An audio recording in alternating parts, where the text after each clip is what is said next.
गोद से निकलकर श्री महावीर भगवान का जीव कहाँ गया? हाय हाय, अनेकों भाव यानी शरीर धारण किए जीव अनेक योनियों को प्राप्त हुआ। कैसे? 1000 बार आँख वृक्ष के जीवन भव और 80,000 सीप के भव, 20,000 नीम वृक्ष के भव, 90,000 बार केली वृक्ष के भव यानी केले के वृक्ष बना, 3,000 बार चंदन वृक्ष के भव, 5 करोड़ बार कनेर वृक्ष के भव, 60,000 बार वैश्या के भव वैश्या, और 5 करोड़ बार शिकारी के शरीर भव, और 20 करोड़ बार हाथी, 60 करोड़ बार गधे के भव। ओ तेरा गजब यह 30 करोड़ बार कुत्ते का जीवन, 60 करोड़ बार नपुंसक के भव, 20 करोड़ बार स्त्री के भव, 90 लाख बार धोबी के भव, 8 करोड़ बार घोड़े के भव, 20 करोड़ बार बिल्ली के शरीर भव और 60 लाख बार गर्भपात से मरण, माँ के पेट में मर गया,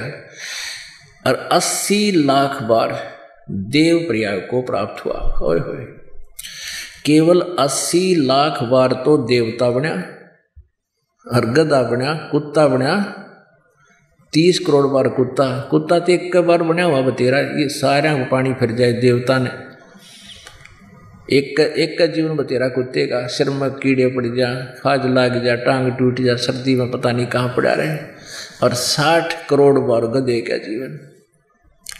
उसके बाद फिर क्या हुआ? उपरोक्त भावों को प्राप्त करने के बाद श्री महावीर भगवान ने किस पर्याय को प्राप्त किया?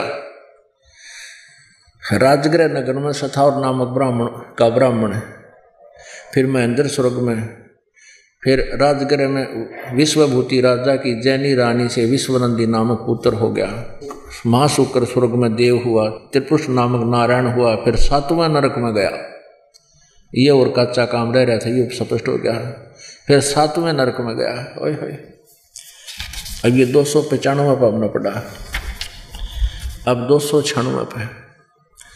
फिर उसके बाद क्या हुआ? सिंह गिरी पर्वत पर सिंह हुआ और पुनः फिर प्रथम नरक में गया। फिर कहाँ गया? हिमवान पर्वत पर शिखर पर सिंह हुआ, वहाँ से ने संबोधित किया। फिर सौदर स्वर्ग में सिंह केतु नामक देव हुआ, यहाँ हुआ। अब फिर 7वें स्वर्ग में देव हुआ। अब यहाँ आते हम, महाशुक्र स्वर्ग में देव हुआ। महाशुक्र स्वर्ग से महाशुक्र स्वर्ग से महावीर भगवान का जीव कहाँ गया? दातकी खंड की पूर्व विदेही की पुष्कलावती देश की पुंडारी कीणी नगरी में राजा सुमित्र रानी मनोरमा से प्रिय मित्र नामक चक्रवर्ती हुआ। फिर सैंसर स्वर्ग में देव हुआ। आगे क्या हुआ? अब यहाँ आते हैं कि जम्बू द्वीप के छतरपुर नगर में नंदीवर्धन राजा की वीरमती रानी से नंद नामक पुत्र हुआ। नंद का जीव आगे किस पर्याय में गया? पुष्पोत्तर विमान में देव हुआ। तदनंतर 24 में तीर्थ कर श्री महावीर भगवान हुए। श्री इन्हीं का प्रश्न है, इन्हीं की पुस्तक है, दास तो पढ़ रहा है। श्री महावीर भगवान के जीव ने कितने पाखंड मत चलाए? 363 पाखंड मत चलाए। पुण्यात्माओं, ये काम टीचर का होता है, जो सदग्रंथों को स्वयं समझे, अपना अभ्यास करे, अनुभव करे, भक्ति करे, परमात्मा की अंदर से प्रेरणा होती है, फिर तत्व ज्ञान अंदर से परमात्मा देता है।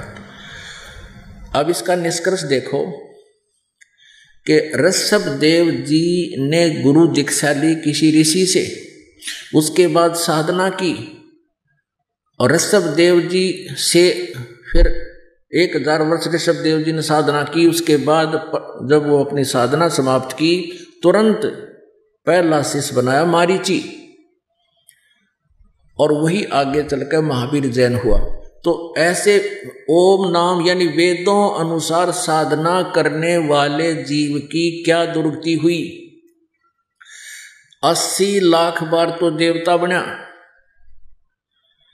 और यह बाकी हिस्ट्री आपने देखे ली। अनगिन कष्ट सहे, 60 करोड़ बार गधा, 30 करोड़ बार कुत्ता, 20 करोड़ बार बिल्ली, और तेरा गजब। पुणात्मा कलेजा मुँह को आता है, इतने कष्ट हमारे ऊपर हो रहे हैं, हम फिर भी आंखें नहीं खोल रहे, हम तत्व ज्ञान को पहचान नहीं रहे, भगवान को नहीं पहचान पा रहे। अब क्या होगा? महावीर वहां तक तो उस मारीची वाले जीव की दुर्गति, महावीर वाले जीव की दुर्गति होती रही। आगे चल के यही मारीची वाला जो शरीर जीव था, आगे महावीर जैन हुआ। महावीर जैन जी के इतिहास में लिखा है कि उन्होंने कोई गुरु नहीं बनाया और ऐसे ही मुनिवर्ती में घर से निकल गया, निवस्त्र रहने लगा, अपने आप साधना करता रहा। कुछ दिन हठी होकर के अपने विचारों को ही व्यक्त करने लग गया जनता में। अब वर्तमान में जो जैन धर्म में साधना है वो महावीर जैन जी द्वारा चलाए गए 363 पाखंड मत माने बकवाद साधनाएं, उन पर आधारित है पूरा जैन धर्म। अब उस वेदों अनुसार और गुरु परंपरा से, मर्यादा से गुरु बनाकर साधना करने वाले मारीची की कितनी दुर्गति हुई, एक बार पुनर्रिवाइज कर लो, ना याद रही होगी। ये देखो, ये वही पुस्तक है, आओ जैन धर्म को जाने। लेखक हैं प्रवीण चंद्र जैन, M.A. शास्त्री, जम्बूद्वीप, हस्तिनापुर। ये सारा अब फिर थोड़ा सा दिखाते हैं, ये मेरे मालिक। अब ये तो दुर्गति उस प्राणी की है जिसने इस काल के गुरु मर्यादा में रहते हुए साधना की है, मारीची वाले जीव की। ये देखिए, थोड़ा सा दिखा दें। 60,000 बार वैश्या के भाव, 5 करोड़ बार शिकारी बना दिया, नरे पाप इकट्ठे करवा दिए इस काल ने। 20 करोड़ बार हाथी के भाव, 60 करोड़ बार गधे के भाव, 30 करोड़ बार कुत्ते के भाव, 60 करोड़ बार नपुंसक के भाव, 20 करोड़ बार स्त्री के भाव, 90 लाख बार धोबी, 8 करोड़ बार घोड़ा, 20 करोड़ बार बिल्ली और 60 लाख बार गर्भपात से मरण, 80 लाख बार देवता हुआ। बस 80 लाख बार तो देवता, बाकी अविरन में टीनरी। ये तो उस प्राणी की है जो विधिवत काल के गुरु परंपरा में रहकर साधना कर रहा था। और अब ये उसके बाद ये नरक में भी गया, मारीची वाला जो फिर प्रथम नरक में गया। और फिर ये महावीर जैन हुआ। 24 में तीर्थंकर श्री महावीर भगवान हुए, महावीर भगवान हुआ। फिर यूँ श्री महावीर भगवान के जीव ने कितने पाखंड मत चलाए, 363 पाखंड मत चलाए। अपने आत्माओं, ये एक निर्णायक मोड़ पर आ गया है ज्ञान, भगवान का तत्व ज्ञान है ये। अब महावीर जैन की के दुर्गति हुई होगी, उसका तो वर्णन नहीं कर सकते, क्योंकि उसने तो कोई गुरु बनाया ना। और ये पाखंड मत माने शास्त्र विधि को त्याग का मनमाने आचरण ये चला दिए, जिसको वर्तमान में जैन धर्म के सभी अनुयायी उसी से आके अपनी साधनाएं कर रहे हैं। तो इनका क्या हाल होगा ये कहने की जरूरत को नहीं, ये तो समझने की आवश्यकता है। अब ऋषभ देव जी की क्या दुर्गति हुई ये आपको दिखाते हैं। ये देखिएगा, श्रीमद् भगवत सुधा सागर, गीता प्रेस, गोरखपुर से प्रकाशित है। भगवान वेद व्यास कृत श्रीमद् भगवत 12 स्कंदों की सरल हिंदी व्याख्या श्लोकांक सहित सुख सागर, गीता प्रेस, गोरखपुर से प्रकाशित है। प्रकाशक व मुद्रक हैं गीता प्रेस, गोरखपुर, गोविंद भवन कार्यालय, कोलकाता का संस्थान। ये इनके फैक्स फोन नंबर है। ये देखिएगा 281 पृष्ठ पे, यहाँ 280 पे। इससे भगवान ऋषभ देव यद्यपि इंद्रादि सभी लोकपालों के भूषण रूप से थे, तो भी जड़ पुरुषों की भांति अवधूतों के से विविध वेश, भाषा और आचरण से अपने ईश्वरीय प्रभाव को छिपाए रहते थे। अंत में उन्होंने योगियों को देह त्याग की विधि सीखने के लिए अपना शरीर छोड़ना चाहा। वे अपने अंतःकरण में अभेद रूप से सचित परमात्मा को अभिन्न रूप से देखते हुए वासनाओं की अनुवृत्ति से छूटकर लिंग देह के अभिमान से भी मुक्त होकर उपराम हो गए। इस प्रकार लिंग देह के अभिमान से मुक्त भगवान ऋषभ देव जी का शरीर योग माया की वासना से केवल अभिमान भास के आश्रय से ही पृथ्वी तल पर विचरता रहा। वह दैववश कोंक वेंक और दक्षिण आदि कुटक कर्नाटक के देश में गया और मुख में पत्थर का टुकड़ा डाले। ऋषभदेव जी ने मुंह में पत्थर का टुकड़ा डाल रखा था और बाल बिखेरे उन्मत्त के समान दिगंबर रूप से यानी कति नंगे कुटका चल के वन में घूमने लगा। इसी समय झंझावात के जंकोरे हुए बांस के घर्षण से प्रबल दावा अग्नि धधक उठी, यानी जंगल में आग लगी और उसने सारे वन को अपनी लाल लाल लपटों में लेकर वृषभदेव जी के सहित भस्म कर दिया। उड़द जल का मर गया वृषभदेव जी दावा नल में। वन में आग लगी, ये वहाँ पत्थर मुंह में लेकर नंगा घूम रहा था। बताइए कोई एक भगत के लक्षण है? आप खुद विचार करिए पुण्यात्माओं। अब ये हालत ऋषभदेव की जब हुई, उस समय हुई ये, यानी काल की मर्यादा वत साधना कर रहा था ऋषभदेव जी की। आगे क्या कहाँ बने? कहते हैं ये मूर्ख बनाने के लिए अनजान लोग कहते हैं कि जो तीरंथकर बन जाता है, जो तीरंथकर की पदवी प्राप्त कर लेता, उसका पुनर्जन्म नहीं होता। ये भी इनकी भूल है। ऋषभदेव जी का जन्म हुआ, वो बाबा आदम हुआ। देखिएगा पुस्तक आओ जैन धर्म को जाने, ये पुस्तक आओ जैन धर्म को जाने, ये आपको अभी दिखाई थी। लेखक हैं प्रवीण चंद्र जैन, M.A. शास्त्री, जम्बूद्वीप हस्तिनापुर। प्रकाशक हैं श्रीमती सुनीता जैन, जम्बूद्वीप हस्तिनापुर मेरठ से। मुद्रक है Dhirendra Jain, new Rishabh offset printer Meerut. Phone number इतना। अब इसमें दिखाते हैं ऋषभदेव जी का अगला जन्म क्या हुआ। 154 पृष्ठ पे आओ जैन धर्म को जाने, 154 पृष्ठ पे। भगवान श्री आदिनाथ को ये कहे कौन कौन से तीर्थंकर को सभी धर्मों में पूजा जाता है? प्रश्न है, कौन से तीर्थंकर को सभी धर्मों में पूजा जाता है? भगवान श्री आदिनाथ को यानी ऋषभदेव जी को। इस्लाम धर्म में भगवान आदिनाथ को क्या माना गया है? उत्तर बाबा आदम बाबा। यहाँ वैदिक ग्रंथों में भगवान श्री आदिनाथ को विष्णु का कौन सा अवतार माना गया है? 8वां अवतार। अब ये हमने ये याद रखना है कि इस्लाम धर्म में भगवान आदिनाथ यानी ऋषभदेव जी को बाबा आदम रूप में जन्म हुआ उनका। पुण्यात्माओं, मनुष्य जीवन मिला है और भक्ति करने की प्रेरणा आपके अंदर प्रबल है, क्योंकि आपने बहुत से स्थानों पर घूमकर देखा है, गुरु भी बना रखे हैं। लेकिन उन गुरुओं से आपको क्या लाभ हो सकेगा, ये इस सत्संग से, तत्व ज्ञान से आप आसानी से समझ सकते हो। अब आपको दिखाते हैं बाबा आदम अर्थात ऋषभदेव जी कहाँ गए? वे पितरलोक में गए। एक कॉमन स्थान है जहां पर एक साइड में स्वर्ग है, एक साइड में बहुत लंबा चौड़ा पितरलोक है। जो पितर योनि को प्राप्त कर जाते हैं वो प्राणी उस पितरलोक में चले जाते हैं। आपको दिखाते हैं जीवनी हजरत मोहम्मद।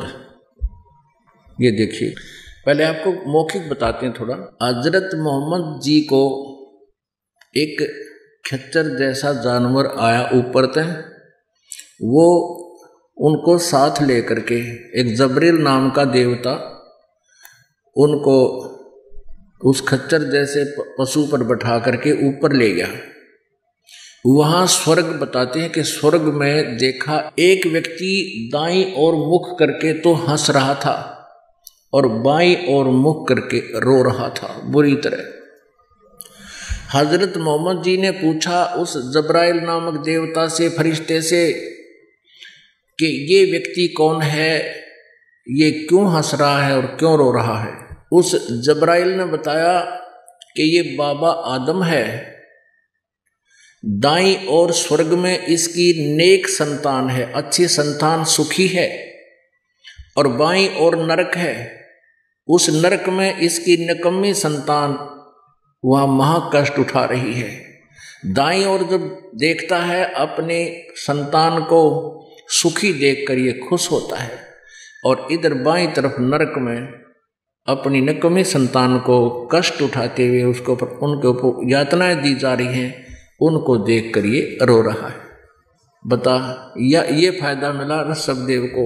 अब ये लाभ हुआ ऋषभदेव की साधना से, ये पितरलोक में गया, बाबा आदम का जन्म हुआ, स्वर्गलोक इसको कहते हैं। अब वहां स्वर्ग में भी चैन को ना ऋषभदेव को,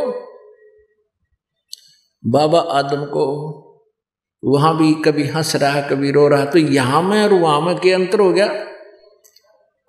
इन साधनाओं का ये बेनिफिट है, और जो ये दास बताएगा, परमात्मा ने आकर बताई है, उससे क्या लाभ होगा वो भी बताएंगे।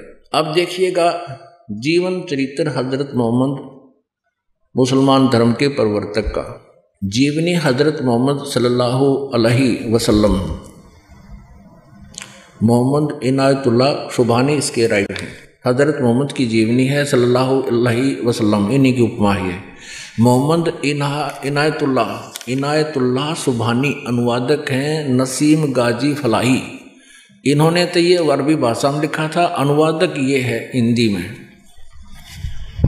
मरकजी मकतबा इस्लामी पब्लिशर्स नई दिल्ली, इस्लामी साहित्य ट्रस्ट प्रकाशन 81, सर्वाधिकार सुरक्षित है। यह है नाम मूल किताब मोहम्मद अरबी, उर्दू से इसका अनुवाद है।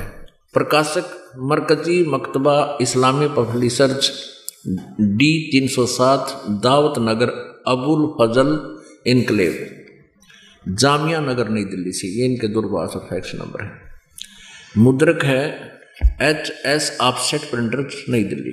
अब इसके 161 से प्रारंभ करते हैं। पहले प्यारे नबी सल्लल्लाहु यानी हजरत मोहम्मद बता रहे हैं कि आज रात बुराक नामक एक जानवर आया, उस पर बैठकर मैंने बैतुल मरकादस की सैर की। वहाँ पहुँचा तो नबियों की जमात आई, उनमें अब्राहिम, यानी ये सारे वही हैं जो हजरत ये मुसलमान धर्म के जितने भी हैं और ईसाई धर्म के उस पितरलोक में हैं। उनमें इब्राहिम अलैहिस्सलाम भी थे, मूसा और ईसा अलैहि भी थे। मैंने उन सबको नमाज भी पढ़ाई। हजरत मोहम्मद जी बता रहे हैं कि उससे पितरलोक में ये मूसा जी ईसा जी जिससे ईसाई धर्म चला वहीं थे, और मैंने उन सबको नमाज पढ़ाई। अब 164 पृष्ठ पर आते हैं। प्यारे नबी यानी हजरत मोहम्मद बता रहा है, अपने सच्चे साथियों के बीच बैठे अल्लाह ने उनको जो बड़ी बड़ी नेमत दी थी उनका जिक्र करने लगे। अपने साथियों बता रहे हैं हजरत मोहम्मद जी मुसलमान धर्म के प्रवर्तक। बैतुल मरकादस से आकाश पर जाने का हाल भी सुनाया। वहाँ कुदरत के जो जलवे देखे थे उनको भी बयान किया। आप यानी हजरत मोहम्मद ने फरमाया बताया कि इस तरह हजरत जबरील अलैहि मुझे पहले आकाश पर ले गए। वहाँ इंसानों के बाप हजरत आदम अलैहि मिले। उनका हाल यह था कि जब दाईं ओर देखते तो खिल उठते यानी हंसते थे और हंसने लगते, और बाईं ओर देखते तो मारे गम के आंसू भर लेते, क्योंकि दाईं ओर उनकी नेक औलाद संतान के कर्म थे और बाईं ओर बद के। हजरत आदम अलैहि ने आप सल्लल्लाहु यानी हजरत मोहम्मद को देखा और बोले, तुम्हारा आना मुबारक हे नेक नबी, हे नेक बेटे। हजरत मोहम्मद को वो बाबा आदम बोल रहा है, तुम्हारा आना मुबारक हे नेक नबी, हे नेक बेटे। आप सल्लल्लाहु ने पूछा, हजरत मोहम्मद ने पूछा जबरील, ये जब्राइल नाम का देवता से पूछा, यह कौन है? उन्होंने जवाब दिया, जबरील ने जवाब दिया, यह आदम अलैहि हैं, बाबा आदम हैं, सारे इंसानों के बाप फिर जबरील अलही आप सलाह को दूसरे आकाश पर ले गए, फिर तीसरे पर इसी तरह आगे बढ़ते गए। आप जिस नबी के पास से गुजरते ये मनमोहक शब्द कानों में गूंजते हैं। अपने आत्माओं, सौभाग्य आपका, आप जी को परमात्मा ने छुट्टी दिलवाई काल के कोलूत है और यहाँ आपको बैठाया और आपके ऊपर ये अमृत की वर्षा की। अब किसी भी अक्षेत्र में हम कदम रखते हैं तो उसके लिए हमें समय भी चाहिए। एक बच्चा स्कूल पढ़ने जाता है, बीए करने के लिए उसने 14 वर्ष फ्री चाहिए, तब वो 14 पढ़ सकता है और तब उसको क्या प्राप्त होता है? एक रोजी रोटी की व्यवस्था होता है और ना भी हो, कोई गारंटी नहीं। और ये आत्म कल्याण का इतना बड़ा प्रोजेक्ट, इतना महाउपकार का कार्य, इसमें भी समय आपको चाहिएगा। आपने ये क्लास अटेंड करनी पड़ेगी यदि आप यहां से छुटकारा चाहते हो, ना तो यह दुर्गति तैयार है। अब आप जी ने देख लिया कि बाबा यानी Shri Rishabh Dev ji, founder of the Jain religion, वो क्या बना, उसकी मृत्यु कैसे हुई और ऐसे अच्छे साधक की ये काल ऐसे दुर्गति करता है। और फिर आगे चल के उसने जो नाम दिया मारीची को, उसकी क्या दुर्गति हुई। और महावीर जैन वही आत्मा महावीर जैन बना, उसका कोई गुरु नहीं, आगे कोई उनकी शास्त्र अनुकूल साधना नहीं, पाखंड मत स्वयं की, ये पाखंड साधना स्वयं की, बकवादें, पाखंड माने बकवाद, और आगे भी वो बकवाद शुरू करा गया। वर्तमान के जैनी वो साधना करें, उनकी क्या हालत होगी ये अंडरस्टूड है। और बाबा आदम बने वही ऋषभ देव जी, उनकी स्वर्ग में भी क्या दुर्गति हो रही है, वहां भी चैन नहीं उनको। ओए होए, अब परमेश्वर ने आके बताया ब्रह्मांड 21 आग लगी है, कृत्रिम बाजी सभी ठगी है। 21 ब्रह्मांड तक इस काल के लोकों में कहता आग लगी हुई है, कोई भी जीव सुखी नहीं। अप्रसंग चल रहा था, सुखदेव ने 84 भुगती बना पजावे खरगो, तेरी क्या बुनियाद प्राणी तू पंडा पंथ पकड़वो। अब तेरी क्या बुनियाद प्राणी, तू वो रास्ता ग्रहण कर, वो मार्ग ग्रहण कर जिससे तुझे फिर से ये दुर्गति ना हो, तेरी फिर जन्म मृत्यु कभी ना हो। उसके लिए क्या बताया है? श्रीमद् भगवत गीता जी अध्याय नंबर 4 के श्लोक नंबर 5 और 9 में, अध्याय 2 के श्लोक नंबर 12 में, अध्याय 10 के श्लोक नंबर 2 में यह स्पष्ट किया है गीता ज्ञान दाता ने कि मेरे और तेरे अर्जुन बहुत जन्म हो चुके, तू नहीं जानता, मैं जानता हूं। फिर गीता जी अध्याय नंबर 8 के श्लोक नंबर 5 और 7 में कहा कि मेरी साधना करनी है तो युद्ध भी कर और अपनी भक्ति भी करते रहना, यहां शांति नहीं होगी तुझे। और 8वें अध्याय के गीता जी के श्लोक नंबर 13 में कहा कि मेरा तो एक ओम अक्षर है मुझ ब्रह्म का, ओम इति एकाक्षरम ब्रह्म व्यवहारन माम अनुसमरण, ये प्रयाति तजन देहम स याति परमाम गतिम। मुझ ब्रह्म का एक ओम मंत्र है, ओनली वन मंत्र, ओम एक अक्षर, और उच्चारण करके सिमरण करता हुआ ये प्रयाति तदन देहम, जो शरीर छोड़कर जाता स याति परमाम गति, वो ओम से मिलने वाली गति को प्राप्त होगा। वो कहां जाएगा? ब्रह्मलोक में जाएगा, ब्रह्म स्वर्ग में जाएगा। और गीता जी अध्याय नंबर 8 के श्लोक नंबर 16 में यह प्रमाण दिया है कि ब्रह्मलोक पर्यंत भी ये सभी वहां गए हुए व्यक्ति भी वापस जन्म मृत्यु में आते हैं। आप जी ने प्रमाण भी देख लिया ऋषभ देव जी से दीक्षा प्राप्त मारीची वाला जीव ओम नाम का जाप करके ब्रह्मलोक में गया, ब्रह्म स्वर्ग में गया, ब्रह्म स्वर्ग कहो ब्रह्मलोक कहो, और फिर आया। और फिर कितने दुख हुए उसके जीवन में। इसलिए गीता जी अध्याय नंबर 7 के श्लोक नंबर 18 में कहा है कि मेरी साधना भी अनुत्तम है। ये ज्ञानी आत्मा है तो अच्छी उद्धार आत्मा है, लेकिन ये मेरे वाली अनुत्तम साधना में ही लीन है। अनुत्तम अति घटिया साधना में ही लीन है। इसलिए गीता जी अध्याय नंबर 18 के श्लोक नंबर 62 में कहा है कि अर्जुन तू सर्वभाव से उस परमेश्वर की शरण में जा जिसकी कृपा से तू परम शांति और सनातन परम धाम को यानी शाश्वतम स्थानम सदा रहने वाले स्थान को यानी सतलोक को प्राप्त होगा।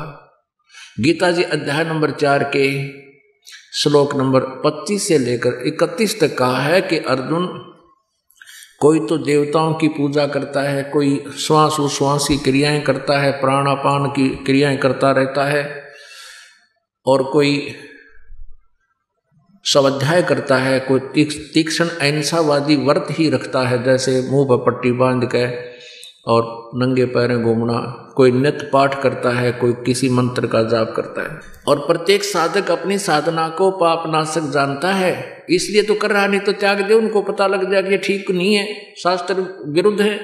तो कहा कि चौथे अध्याय के 32वें श्लोक में कि ये इस प्रकार की यानी विस्तार के साथ धार्मिक अनुष्ठानों की जानकारी, भक्ति कर्मों की जानकारी, सच्चिदानंद घन ब्रह्म की वाणी में ब्रह्मणे मुखे, यहाँ इन्होंने अनुवाद गलत कर दिया, अनुवादकर्ताओं ने ब्रह्मणे मुखे का अर्थ कर दिया वेद की वाणी, ये गलत कर दिया। और ब्रह्मणे का अर्थ होता है सच्चिदानंद घन ब्रह्म। इन्होंने 17वें अध्याय के 23वें श्लोक में गीता जी में सही किया है, ब्रह्मणे का अर्थ किया है सच्चिदानंद घन ब्रह्म। तो यहाँ ब्रह्मणे मुखे का अर्थ चाहिए था सच्चिदानंद घन ब्रह्म ने जो अपने मुखारविंद से, अपने मुख कमल से बोली है वो वाणी, उसको तत्व ज्ञान कहते हैं। उस तत्व ज्ञान में सच्चिदानंद घन ब्रह्म की वाणी में ये यथार्थ ज्ञान, तत्व ज्ञान, सत्य भक्ति विस्तार से कही गई है। उसको जानकर फिर किसी भी आप पाप को प्राप्त नहीं होगे, आप सब कर्मों से मुक्त हो जाओगे। चौथे अध्याय के 34वें श्लोक में कहा कि उस तत्व ज्ञान को जो सच्चिदानंद घन ब्रह्म ने आके स्वयं बताया है अपने मुख कमल से, उसको तत्वदर्शी संतों से जानो, समझो, उनसे पूछो। यानी गीता ज्ञानदाता अनभिज्ञ है उस तत्व ज्ञान से, और उनको दंडोत प्रणाम करने से, कपट छोड़कर उनसे प्रसन्न करने से वो तत्वदर्शी संत तुझे उस परमेश्वर का ज्ञान बताएंगे। गीता ज्ञानदाता से अलग है, वो परमात्म तत्व। फिर तत्वदर्शी संत की पहचान बताई है 15वें अध्याय के प्रथम श्लोक में कि ऊपर को जड़ वाला, नीचे को शाखा वाला, ये उल्टा लटका हुआ संसार रूपी वृक्ष समझो, और इसके जो सभी विभागों को, छंदों को, अलग अलग टुकड़ों को बता देगा, जानता है वेदवित, वो तत्वदर्शी संत है, वह वेद के तात्पर्य को जानता है, वो तत्वदर्शी संत है। परमेश्वर ने 600 वर्ष पहले कबीर परमेश्वर ने आके बताया था, अक्षर पुरुष एक पेड़ है, निरंजन वा की डार और तीनों देवा शाखा है, ये पात रूप संसार। अब देखिएगा एक झलक संसार रूपी वृक्ष की। ये संसार रूपी वृक्ष है, जड़ प्रोक्ष है, जमीन में होती है। ये देखिएगा, ये एक संसार रूपी वृक्ष है। ऊपर को मूल परमात्मा तो जड़ समझो, परम देव पुरुष यानी पूर्ण परमात्मा तो ये जड़ है, मूल है। और ये तना कौन है? ये तना कौन है? कौन भगवान है? डार कौन भगवान है? पत्ते कौन, शाखा कौन भगवान है और पत्ते कौन है? जो इनको विस्तार से बता दे 15वें गीता जी अध्याय नंबर 15 के श्लोक नंबर 1 से 4 और 16-17 इसके ऊपर पूर्ण रूप से जो ना समझ में आएंगे। ये ऊपर को तो जड़ है, पूर्ण परमात्मा, पूर्ण ब्रह्म परमेश्वर, परम अक्षर ब्रह्म, ये इतना हिस्सा तो। और इससे बाहर जो दिखाई देता है ये तना तुरंत जमीन से बाहर, ये अक्षर पुरुष है, इसको परब्रह्म भी कहते हैं। इससे एक डार निकली, इसको ब्रह्म समझो, ये ज्योत निरंजन समझो 21 ब्रह्मांड में जहां हम रह रहे हैं। और इसके आगे 3 शाखाएं हैं, ब्रह्म के पुत्र हैं, रजगुण ब्रह्मा जी, सतगुण विष्णु जी, तमगुण शिव जी, ये शाखा हैं। और हम पात रूप संसार। परमेश्वर ने आके बताया, कबीर जी ने, अक्षर पुरुष एक पेड़ है, निरंजन वा की डार, और तीनों देवा शाखा है, ये पात रूप संसार। अब आपको गीता जी अध्याय नंबर 15 के अब दिखाते हैं 1 से 4 श्लोक। अब कहने का भाव ये है कि जैसे आपने एक सेंटेंस सुना परमेश्वर की सच्चिदानंद घन ब्रह्म की वाणी में, सुखदेव ने 84 भुगती बिना पजावे खरगो, तेरी क्या बुनियाद पुरानी तू पेंडा पंथ पकड़े वो। सुखदेव जैसे महापुरुषों ने भी 84 लाख योनियों में गधे की योनियां भी भोगनी पड़ी, तो तेरी क्या बुनियाद है? जब सच साधना नहीं करेगा तो तू कैसे बचेगा? वो साधना तुम्हें प्राप्त भी नहीं है तो वो ऋषि लोग करते थे और फिर भी उनकी दुर्गति हुई। अब वो मार्ग पकड़, वो रास्ता ग्रहण कर जिससे ये छुटकारा हो, वह जानकारी अब दी जा रही है आप जी को। ध्यान से सुनना इसको। अब देखिए श्रीमद् भगवद गीता, जयदयाल गोविंद का इसके अनुवादक हैं, गीता प्रेस गोरखपुर से प्रकाशित है। अब देखिएगा 15वें अध्याय का प्रथम श्लोक दिखाते हैं। ये है अथ पंचदशो अध्याय, 15वां अध्याय, ये प्रथम मंत्र। ऊर्ध्व मूलम अधः शाखम, ऊर्ध्व माने ऊपर को जड़, मूल और नीचे को शाखा, अधः शाखम, अश्वत्थम प्राहु अव्यम, छंदासी यस्य प्रणानी ये तम वेद स वेदवित।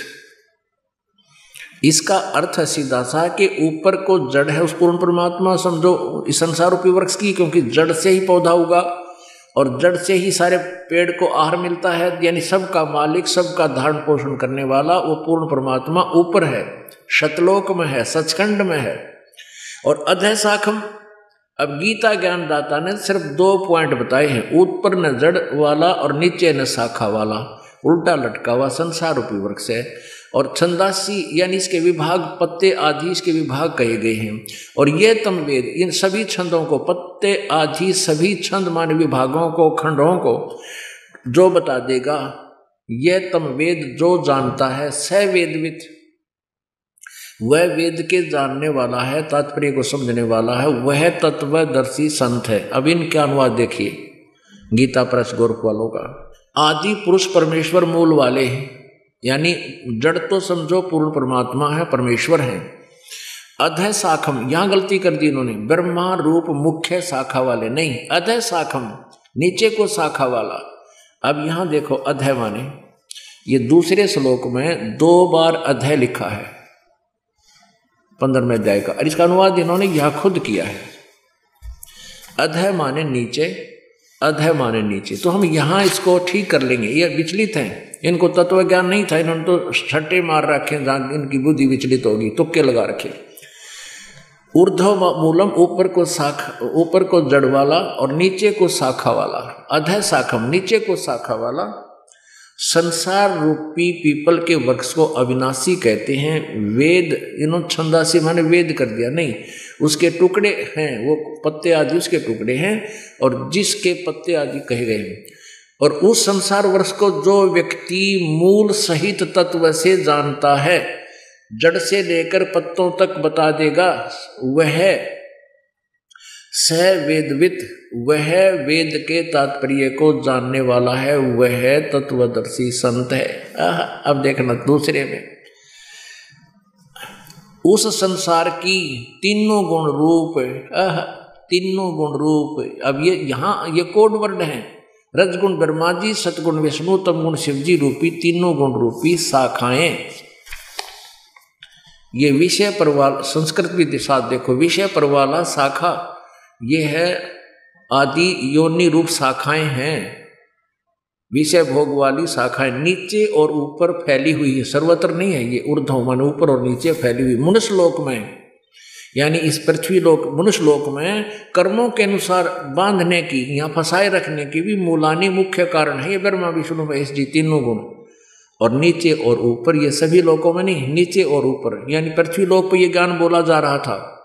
ऊपर स्वर्गलोक, नीचे पाताल लोक, 3 लोक पर इन तीनों प्रभुओं की जो है ना रेंज है, इनकी प्रभुता है फैली हुई। अब यहाँ एक कंसेप्ट क्लियर करना पड़ेगा कि ये 3 गुण क्या है, जब ये समझना होगा आगे। अब देखिएगा मार्कंडेय पुराण, इसमें दिखाते हैं ये रजगुण ब्रह्मा कहो, सतगुण विष्णु, तमगुण शिव जी कहो, चाहे तीनों गुण कहो, एक ही बात। ये देखिएगा, ये मार्कंडेय पुराण है और गीता प्रेस गोरखपुर से प्रकाशित है। मार्कंडेय पुराण सचित्र मोटा टाइप, केवल हिंदी, गीता प्रेस गोरखपुर से प्रकाशित है। गीता प्रेस गोरखपुर से प्रकाशित है। 122 पृष्ठ पे नीचे आते हैं। यहाँ मार्कंडेय जी बोले मुने, ये मार्कंडेय जी बता रहे हैं। अब हम आते हैं 123 पृष्ठ पे। इस तरह स्वयंभू परमात्मा की 3 अवस्थाएं हैं। रजोगुण प्रधान ब्रह्मा, तमोगुण प्रधान रुद्र और सतोगुण प्रधान विश्वपालक विष्णु हैं। और ये ही 3 देवता हैं और ये ही 3 गुण हैं।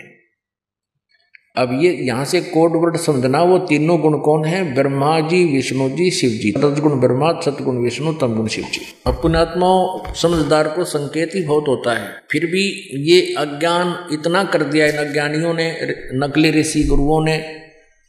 आप जी को प्रमाण ना दिखाए जाएंगे तो आप मान नहीं सकते, इसलिए आपको रह रहकर एक कंसेप्ट को क्लियर करने के लिए 4-5 प्रमाण आपको दिखाए जाते हैं, तब ये मन स्वीकार करता है। जब आत्मा मानती है सचमुच हम गलत कर रहे थे। ये देखिएगा, श्रीमद् देवी भागवत हिंदी टीका सहित भाग 1, ये कहाँ से छपी है?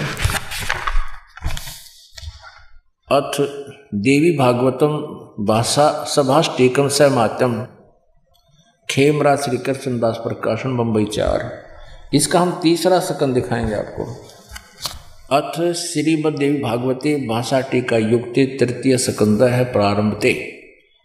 अब इसके 11 पृष्ठ पर आते हैं। ये पृष्ठ 11 है, देवी भागवत तृतीय सकंद अध्याय 5, इसका मंत्र नंबर 8। भगवान शंकर कहते हैं, अपनी माँ से पूछ रहे हैं, हे माता, यदि हमारे ऊपर सदा आप दया युक्त हो तो हमको तमोगुण में किस प्रकार प्रदान किया है, और ब्रह्मा रजोगुण और हरि सतोगुण युक्त किए हैं, क्यों युक्त किए हैं? अब यहां देखो, अब संस्कृत पढ़ेंगे हम। इसमें संस्कृत भी साथ है, एक और सुविधा हमारे लिए। 8वां श्लोक है, यदि दयाधर्मना न सदाम्बिके कथम अहम विहित च, मैं क्यों बना दिया? तमोगुण है, मुझे तमोगुण क्यों बना दिया? और कमल जय, कमल से उत्पन्न होने वाले ब्रह्मा को, कमल जय मान ब्रह्मा को रजोगुण संभव, सुविहित क्यों सतोगुण हरि, और विष्णु जी को सतोगुण क्यों बना दिया? इति सिद्धम रजगुण ब्रह्मा जी, सतगुण विष्णु जी, तमगुण शिव जी। अब तीनों गुण रूपी शाखा परमात्मा ने कहा था कबीर परमेश्वर ने। कबीर अक्षर पुरुष एक पेड़ है, निरंजन वाकी डारे। निरंजन कहते इस ब्रह्म को, सर पुरुष को, ज्योति निरंजन काल को। और तीनों देवा शाखा हैं, भाई पाते रूप संसार। अब गीता जी बता रही है कि 15वें अध्याय का प्रथम मंत्र कि इस उल्टे लटके हुए संसार रूपी वृक्ष को जो पत्तों सहित बता देगा, मूल से लेकर पत्तों तक नारे नारे विभाग बताएगा, स वेदवित, वह वेद के तात्पर्य को जानने वाला है, अर्थात वो तत्वदर्शी संत है। अब इसमें स्पष्ट कर दिया परमेश्वर ने कि अक्षर पुरुष एक पेड़ है, यानी जमीन से बाहर, पृथ्वी से बाहर जो दिखाई देता है पेड़, वो पेड़ कहलाता है। उसके क्या पार्ट हैं? ये तना होता है पेड़, तो तने से, तना तो अक्षर पुरुष है, और उससे एक मोटी डार निकली, वो सर पुरुष है, यानी ज्योति निरंजन काल है, ब्रह्म है।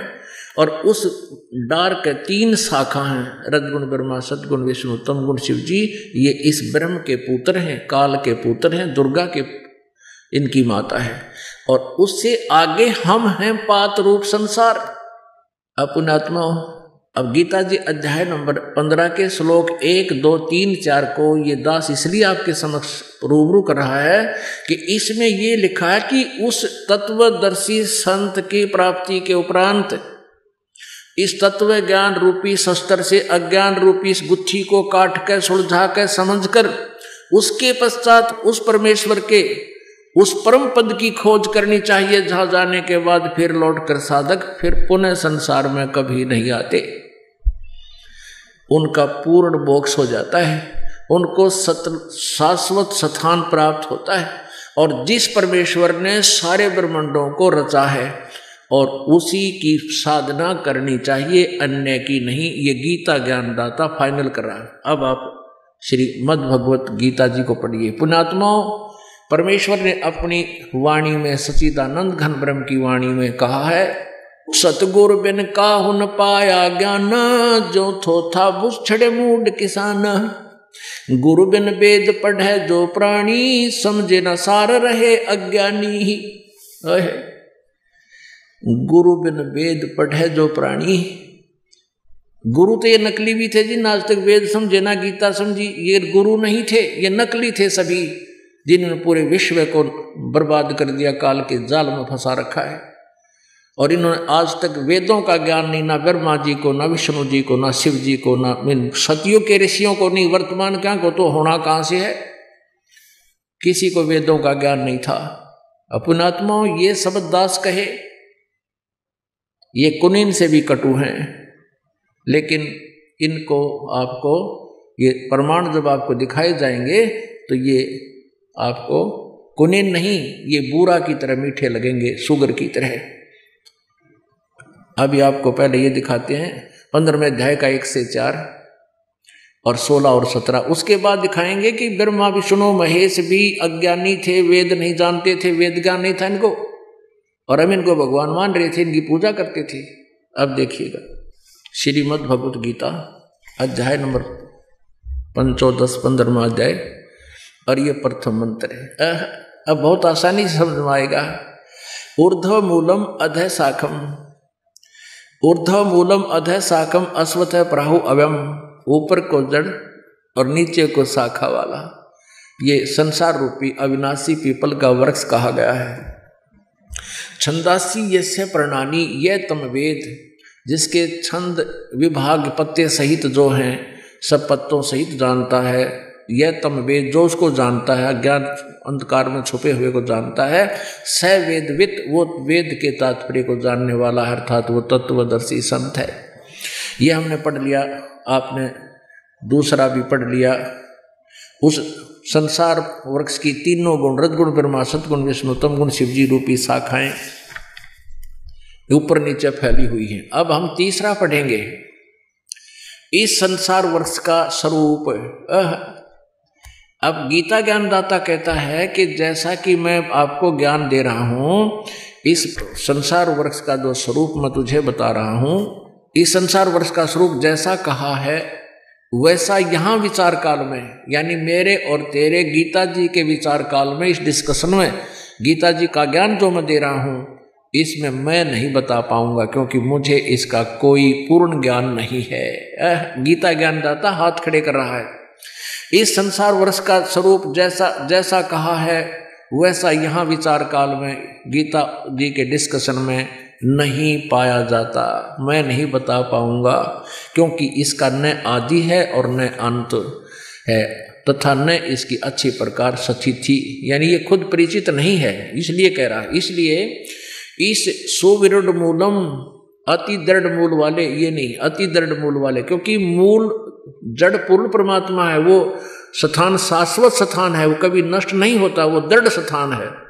इस पीपल के वृक्ष को दृढ़ेन असंख्य शस्त्रेन छित्वा, वैराग्य रूप शस्त्र नहीं, तत्व ज्ञान रूपी शस्त्र से के द्वारा काट कर, यानी इसको समझ कर जान कर तत्वदर्शी संत को की प्राप्ति के उपरांत उसके पश्चात उस परम पद परमेश्वर की खोज करनी चाहिए, जिसमें गए हुए पुरुष फिर लौटकर संसार में कभी नहीं आते, उनकी दुर्गति नहीं होती, जैसे अब मारीची और सतदेव जी की हो रही है और सुखदेव जी की हुई। फिर लौटकर संसार में नहीं आते। और जिस परमेश्वर से पुरातन संसार वर्ष की प्रवृत्ति विस्तार को प्राप्त हुई है, जिस परमेश्वर ने सारे ब्रह्मांडों की रचना की है, उसी आदि पुरुष नारायण के मैं शरण हूं, इस प्रकार निश्चय करके उस परमेश्वर का मनन और निधि ध्यान करना चाहिए। गीता ज्ञानदाता किसी और परमात्मा की भक्ति के लिए दृढ़ता से कह रहा है। अपनात्मा परमात्मा का पाना बहुत आसान है। ये आपके हृदय में निश्चय होना कि जो साधना हम कर रहे हैं ये फाइनल है और यही भगवान है। ये कठिन है। जब तक ये नहीं होगा तो आप भ्रमित रहोगे, काल के दूत आपको भटकाते रहेंगे और फिर आपका पतन शुरू हो जाएगा। गीता जी अध्याय नंबर 2 के श्लोक नंबर 53 में कहा कि अर्जुन, जब भांति भांति के भ्रमित करने वाले वचनों से तेरी बुद्धि हटकर एक परमात्म तत्व ज्ञान पर स्थिर हो जाएगी, तब तो तू योग को प्राप्त होगा, तब तो तेरी भक्ति स्टार्ट होगी। तो पुण्यात्मा दास का प्रयत्न है कि आप जी को तत्व ज्ञान से ऐसा रंग दूं, आपके समक्ष से ब्रह्मा विष्णु महेश आकर के डिस्कस कर लें, आप उनको ज्ञान में पराजित कर दो और उनकी बातों में नहीं आ सकते, तब आप सफल होगे, काल के जाल से बाहर निकल पाओगे। अब दास आपको तत्व ज्ञान समझा रहा है। ये लोक वेद दंत कथा बजले रे भगवान तेरा काम आवेगा, ये ताली बजा बजा नाच नाच के पता नहीं कितनी सुन रखी तुमने, उससे क्या लाभ होगा? ना भगवान का पता ना उसके ज्ञान का पता, और बात करें सतलोक दान की, तो उस ज्ञान से हटाना है आपको और तत्व ज्ञान सतमार्ग पर आपको लगाना है, इसलिए इतना प्रयत्न किया जा रहा है। अब प्रसंग चल रहा है कि अक्षर पुरुष एक पेड़ है, निरंजन वाकी डार। आप जिन ये चित्र देखा, ये है उल्टा लटका हुआ संसार रूपी वृक्ष। परमेश्वर ने कबीर जी ने कहा अक्षर पुरुष एक पेड़ है, ये तो तना तो समझो अक्षर पुरुष है, और सर पुरुष ये ज्योत निरंजन ये इसकी डार, और तीनों देवारज गुण ब्रह्मा सतगुण विष्णु तम गुण जीव शिव जी रूपी शाखा है, और ये पात रूप संसार है। और गीता जी में ये लिखा 15वें अध्याय के प्रथम श्लोक में कि इनके सभी विभागों को, ये जड़ कौन है? ये परम अक्षर पुरुष कहो, परम अक्षर ब्रह्म कहो। तो इसको जो विस्तार से बता देगा स वेदविद, वो तत्वदर्शी संत है, वेद के तात्पर्य को जानने वाला। अब आप जी को दिखा रहे हैं 15वें अध्याय का 16 और 17 श्लोक, जिसमें तीनों भगवान, तीन पुरुष, शर पुरुष, अक्षर पुरुष और उत्तम पुरुष तो अन्य। गीता जी अध्याय नंबर 8 के श्लोक नंबर 1 में अर्जुन ने पूछा कि हे प्रभु, आपने 7वें अध्याय के 29वें श्लोक में जिस तत्ब्रह्म के बारे में जानकारी बताई है कि मेरे इस ज्ञान का आश्रय करके कि तत्वदर्शी संत की खोज करो, उसके बाद वो तत्वदर्शी संत तुझे उस परमात्म तत्व की जानकारी देंगे। तो इस ज्ञान का जो आश्रय कर लेता वो तत्ब्रह्म से परिचित हो जाता है और पूरे आध्यात्मिक मार्ग से, आध्यात्मिक ज्ञान से परिचित हो जाता है और सभी कर्णों से परिचित हो जाता है। उसके पश्चात वो व्यक्ति केवल जरा और मरण से छूटने का ही प्रयत्न करता है और यहाँ इस संसार की किसी वस्तु की डिमांड नहीं करता। अब अर्जुन ने पूछा उस 8वें अध्याय के प्रथम श्लोक में कि किम तत्ब्रह्म, वो तत्ब्रह्म क्या है? 8वें अध्याय के 3 श्लोक में गीता ज्ञानदाता ने कहा है वो परम अक्षर ब्रह्म है। ओए होए, अपने आत्माओं तीन परमात्मा जो कबीर परमेश्वर ने 600 वर्ष पहले आकर बताया था, अब इस काल ने गीता का ज्ञान बोला श्री कृष्ण में प्रवेश करके। इसने परमात्मा के भय से सच्चाई तो सारी कर दी, पर कहीं कहीं और कोड वर्डों में दे दी। आज परमात्मा ने इस दास पर कृपा कर दी, ये कोड वर्ड, ये गुड रहस्य आपके समक्ष उजागर हो रहे हैं, आप आसानी से समझ जाओगे। टीचर का काम यही होता है कि सदग्रंथों के गुड़ रहस्यों को समझे, जनता को समझावे।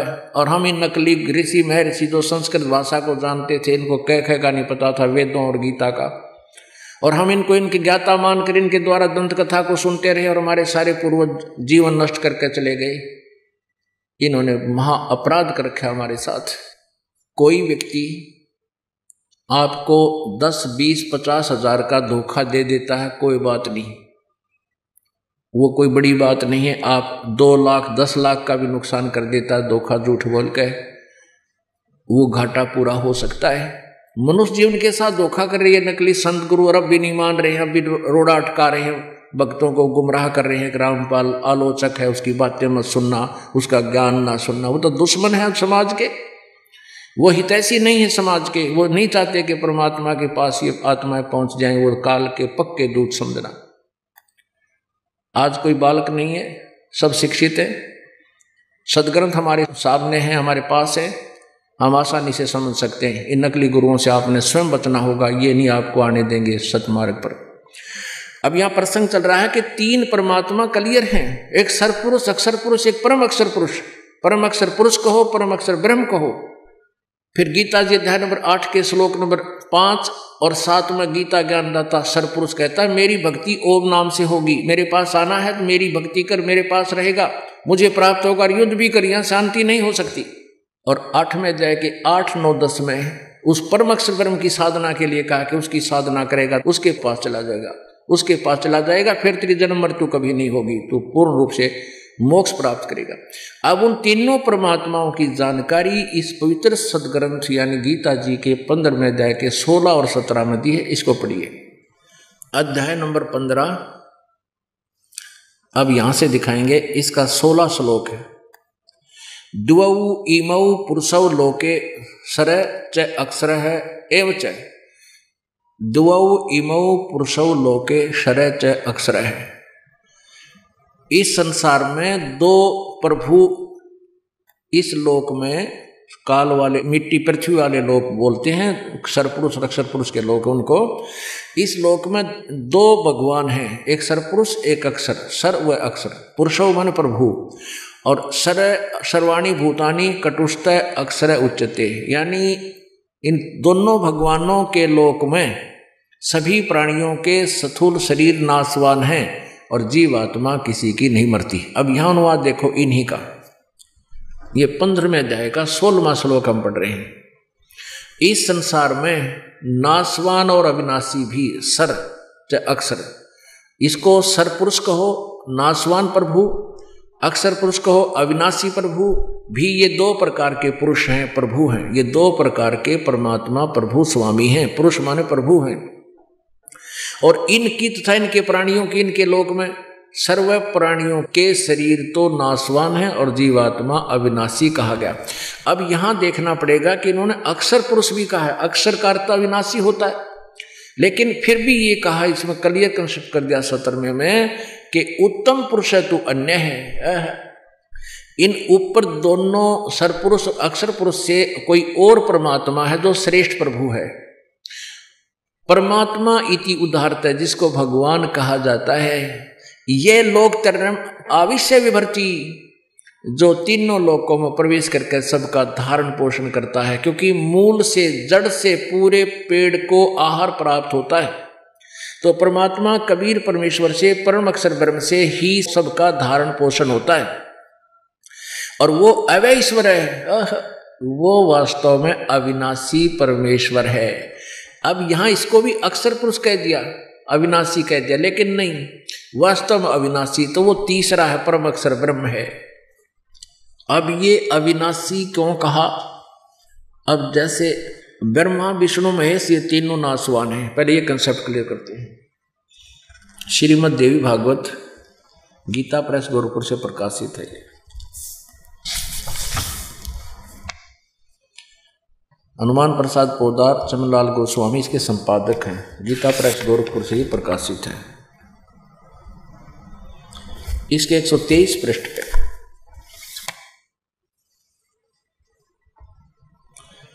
तीसरा स्कंद है।